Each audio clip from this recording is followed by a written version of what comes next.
తెలుగు రాష్ట్రాల్లో సినిమా నుంచి రాజకీయాల్లోకి వచ్చిన రాజకీయ నాయకులు పలువురు కనిపిస్తారు. కాగా ఈ రాజకీయ నాయకుల్లో ప్రస్తుతం సక్సెస్ఫుల్ హీరో ఎవరైనా ఉన్నారు అంటే అది పవర్ స్టార్ పవన్ కళ్యాణ్ అని కూడా చెప్పొచ్చు. కాగా పవన్ కళ్యాణ్ ఏపీ అలాగే తెలంగాణ రాష్ట్రాల్లో రెండు చోట్ల కూడా పార్టీని స్థాపించినప్పటికీ తన ఫుల్ ఫోకస్ మాత్రం ఆంధ్ర రాష్ట్రంలోనే ఉంది. కాగా పవన్ కళ్యాణ్ ఇక్కడ 10 ఏళ్ల తర్వాత ఎమ్మెల్యేగా గెలిచి ఉప ముఖ్యమంత్రి కూడా అయ్యారు. కాగా గత ఏడాది 2024లో జరిగిన సార్వత్రిక ఎన్నికల్లో గెలిచిన తర్వాత పవన్ కళ్యాణ్ కేవలం లోకల్ లీడర్ కాకుండా పాన్ ఇండియా లీడర్ కూడా అయ్యారు.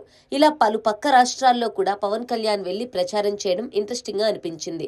ఇక నార్త్ రాష్ట్రాల్లో పవన్ ప్రచారం చేసిన అన్ని చోట్ల అభ్యర్థులు భారీ మెజారిటీతో గెలుపొందడం మరో విశేషం. పైగా కొన్ని చోట్లయితే అప్పటికే ఎన్నో ఏళ్లుగా పాతుకుపోయిన జెండా తీసి పవన్ ప్రచారం చేసిన పార్టీ జెండా పాతడం జరిగింది. పైగా దేశ ప్రధాని సైతం పవన్ ని ఒక తుఫానుగా పోల్చి చెప్పడం వంటివి పవన్ ఇమేజ్ ను మరింత పెంచేశాయి. వీటితో పవన్ నేషనల్ పాలిటిక్స్ లో కూడా చక్రం తిప్పుతారు అని చాలా మంది అనుకున్నారు. కానీ లేటెస్ట్ గా పవన్ విషయంలో ఒక షాకింగ్ టాక్ సోషల్ మీడియాతో పాటు కొన్ని మీడియా వర్గాల్లో కూడా చక్కర్లు కొడుతోంది. ఆ మధ్య సనాతన ధర్మం విషయంలో తమిళనాడు ప్రముఖ హీరో ఉప ముఖ్యమంత్రి ఉదయనిధి స్టాలిన్ తాను సవాల్ విసిరారు. అప్పటి నుంచి తమిళనాట రాజకీయాల అంశంలో కొంచెం సీరియస్ గానే ఉన్న పవన్ కళ్యాణ్ ఇటీవల తమిళ టీవీకి ఒక ఇంటర్వ్యూ ఇవ్వడం జరిగింది. అయితే ఇక్కడే అసలు సమస్య స్టార్ట్ అయింది. పవన్ కళ్యాణ్ తమిళనాడులో కూడా తన జనసేన పార్టీ విస్తరించనున్నారనే టాక్ ని పవన్ కి వ్యతిరేకంగా ఉండే కొన్ని అనుకూల మీడియాలు వెంటనే ప్రచారం చేశాయి. ఇక్కడ అసలు ట్విస్ట్ ఏంటంటే అసలు పవన్ కళ్యాణ్ ఆ ఇంటర్వ్యూలో తాను తమిళనాట పార్టీ పెడతాను అని చెప్పిన మాటే లేదట.